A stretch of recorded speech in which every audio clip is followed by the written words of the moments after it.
Google Sites tips and tricks for beginners. Hello guys and welcome back. In today's video I'm going to show you some very good tips and tricks that are going to make your work with Google Sites way easier and very impressive. So let's get into the video.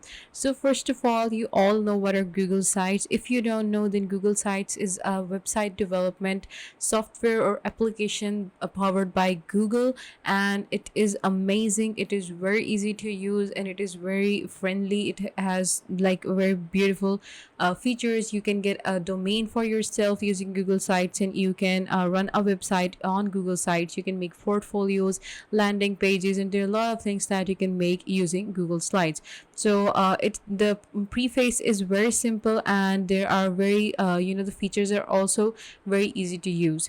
So when you open sites.google.com, you have to log in with your Gmail account, and after that, here you can see that this is my recent sites. These are the ones that I have built earlier for some purposes, and these are the ones where you can get yourself a new site. So you have a blank site right here. You can just click on this option and a new site will open up. There you can add your pictures, your content, whatever you want to build, new pages. You can build everything from scratch. Other than that, you have an option of for you have given some templates. There's the portfolio, holiday party, restaurant, and project template available on the top of your Google Sites. Now, what most of people don't know is that Google Sites also offers more templates than what are being displayed right here.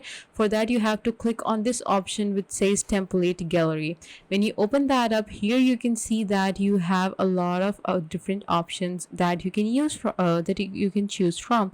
You have a personal family update, you have a portfolio option, you have event, help center, project, you have a team. These are all for the work. Then you have some templates for small businesses, like you can say a dog walker, a holiday party, photo portfolio, restaurant, a wedding, or a salon.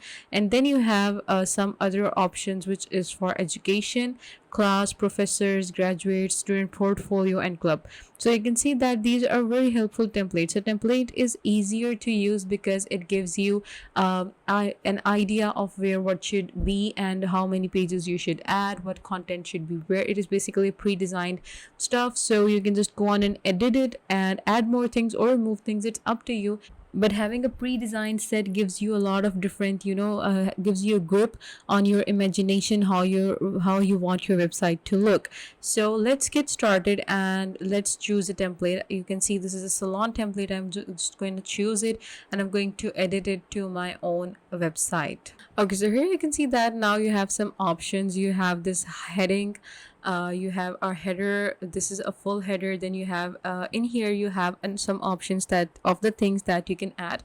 First of all, you have text box, you have images, you have embed drive, then you have content blocks, and you can see the the arrangement of these content blocks: picture and text, two pictures, two boxes of text and everything. Then you have a collapsible group, table of contents, image carousel, button, divider, etc. So these are all the things that you can add on your profile on your website. So if you want to change your header, like for example here you can see that this is the full header that I have right now, but if you don't like it or if you want to change it, what you can do is you can click on this option which says header type, open that up, and you can see that right now I have a large banner. I can choose a cover. This is going to be a very full cover. If you don't want that, choose the header type again, go with the banner. It is going to reduce the header to this, or you can also go with title only and it's going to look something like this.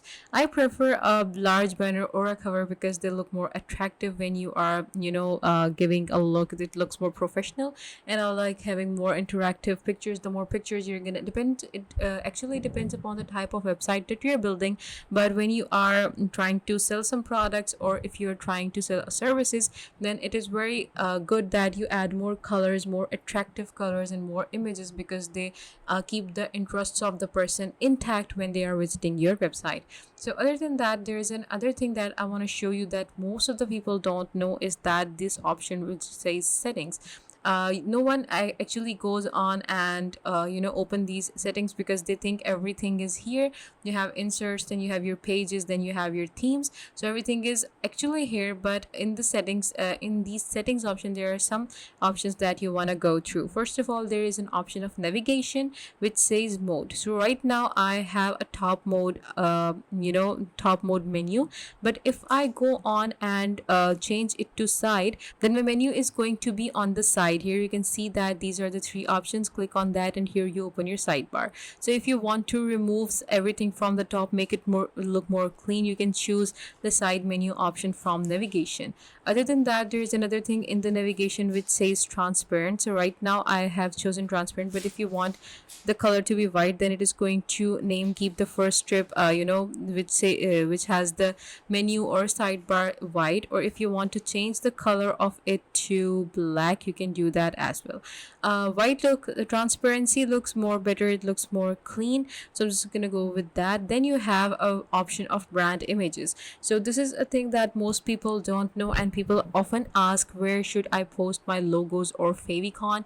Favicon is a small kind of logo which appears upside the alongside the URL when a person visits your website. So you can upload your logo here and your favicon here. Just click on this option which says upload, and it is going to open up your computer library, your pictures, and then you are just gonna click on the picture that you want to upload as your logo, and your logo will be uploaded and it will be presented right here on the top. So you can go on and upload a favicon as well, and it will appear on the URL alongside the URL of your website on the URL bar. So it is very important, and you can see that I have this favicon of Google Sites right here, and it's very important that you go on and choose this kind of stuff because it makes your website looks more and more professional.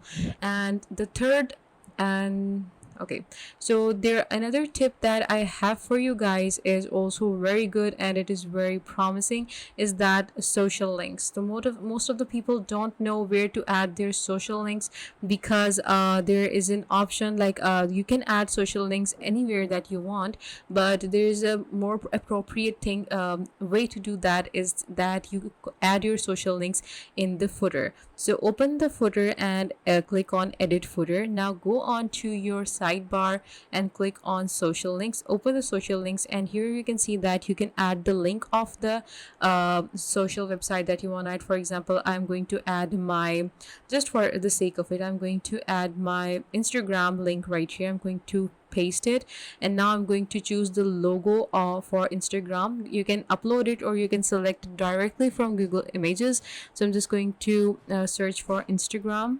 Okay, so here you can see that I've got some couple images for Instagram. I'm just going to click on this one. This looks fine. Click on insert, and my Instagram link has been inserted. And exactly like this, you can insert your Facebook, your Pinterest, your Twitter, and you can add as many links as you want. After insertion of all of these links, what you can do is, here you can see that you have added it into the footer. Now whenever a person is going to click on this link, they are going to open your Instagram. If you want to make it large, you can do that. If you want to make it square or circle, it's up to you as well. Solid or outlined, it is up to you. Gray or black or whatever, you can choose all of these things. And after that, you can add as many social links as you want. It makes it look more professional, and a person can access your social media from any page on your website that they are on. So these are some tips and tricks that you can use.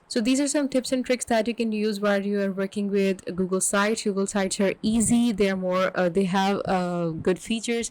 And when you're a beginner, then this is the best website building platform that you can use, because others are a little more complex, and you don't want to start with the complexity because it is going to just drive you down. So it's better to start with this. Then you can move on, add different features with a different kind of website builders. But for now, with these tips and tricks, you are good to go. So this was it for today's video, guys. I hope you found it helpful. Please give this video a big thumbs up, and also subscribe to Softwares Made Easy. Thank you.